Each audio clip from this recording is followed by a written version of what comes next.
Okay, so I want to talk a little bit about how I even got started in the sciences. This is the funniest story, and I actually love telling this story to anybody who will listen to this story because it is very, very real.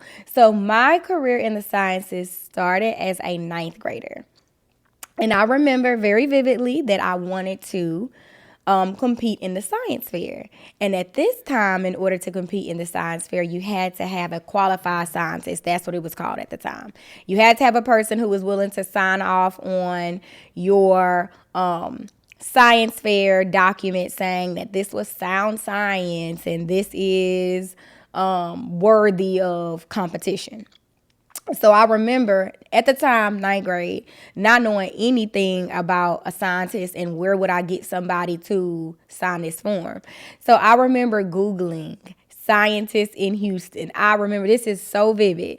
And the very first thing that popped up was Texas Southern University. I clicked the first link and I was like, I'm going to call whoever I can find on this page.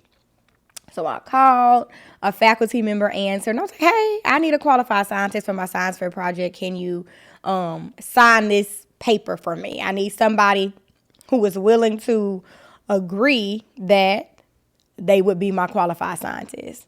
And so the gentleman said, okay, well, I'll do that, but you're going to have to come and let me see the project. And I'm like, what?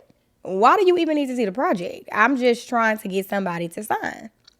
And so I went, he saw the project, and he says, you know what? I will sign this, but you're going to have to scrap this project. Like, this is not good. So I'm like, I know it's not good because I'm only in high school.